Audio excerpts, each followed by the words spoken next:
सोनूदेव, माझा अनुभव असा आहे की मी 5 महिने झाले मठात सेवा करतोय आणि डिसेंबर 29 तारखेला अमावस्याला मी आलो होतो इथं आणि अर्ज पहिला देवांपाशी मी अर्ज घेतला। अर्ज घेतल्यानंतर देवाने सांगितलं की मी बिन काय बोलता देवाने मला सगळं काही सांगितलं, असं आहे तसं आहे म्हणून सगळं सांगितलं आणि माझं लग्न ठरलं तर पण काही तर अडचण यायची आणि त्या अडचण आल्यामुळे लग्न होत नव्हतं। देवाने सांगितलं मला 2 महिन्याच्या आत तुझं लग्न होतंय। 2 महिने व्हायच्या आत माझं लग्न झालं पूर्ण आणि लग्न झाल्यानंतर सेवेकरी मला पूर्ण सगळी म्हणत होती की आपल्या मठात लग्न करायचं, पण माझं कसं झालं, पाहुण्यांची अडचण आली। पाडव्याच्या आत त्यांना करायचं होतं, पाडव्याच्या आत करायचं असल्यामुळे त्यांनी काय केली, गडबड केली आणि तिकडे करायचं लग्न ठरवली आणि मला पण माहित नव्हतं की लग्न कुठं आहे। पण इथं मी देवाला आलो रविवारी आणि रविवारी आल्यानंतर मला तिकडून फोन आला की असं असं तयारीने या म्हटल्यानंतर मी देवांना पाया पडलो। देवांना सांगितलं देवा काय होते तुमच्या हातात आहे सगळं, आणि देवांना जाताना पण सांगितलं देवा तुम्ही लग्नाला माझ्या आलं पाहिजे। मला असं वाटलं होतं की देवांनी मला भास करून दिलं की लग्न होतंय माझं।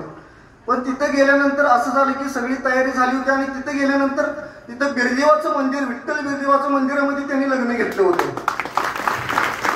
म्हणजे देवांना मी सांगितलेलो की तुम्ही देवा यायला पाहिजे, पण देव मला साक्षात तिथं आले माझ्यापाशी लग्नाला। पण तिथं लग्नाला आल्यानंतर त्या देवाची, विठ्ठल बिरदेवाची यात्रा होती। पूर्ण यात्रेमध्ये हजारो लोकसंख्या होती आणि त्यांनी माझ्या तांदळाला उभे राहिले सगळेजण।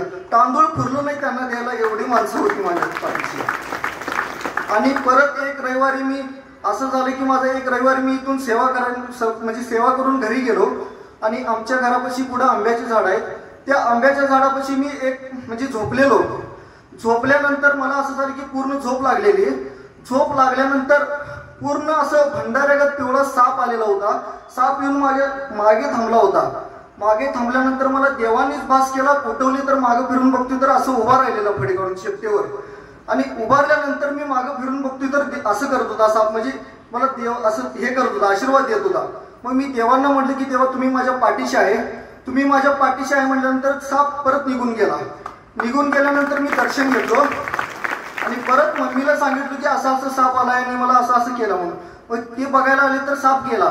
मी आणि परत म्हणलो देवा मला तुमचं दर्शन पाहिजे, तर परत साप आणि परत आला, परत येऊन मला दर्शन देऊन गेला साप। माझे भरपूर अनुभव आहेत सर्वांवर, पण ते कसं सांगता येत नाही मला, पण माझे अनुभव भरपूर आलेले आहेत। आणि असा विषय झाला की माझ्या पप्पांना जवळजवळ 5 वर्ष झाले चाला येत नव्हतं, असं जरा जरा चालायचे।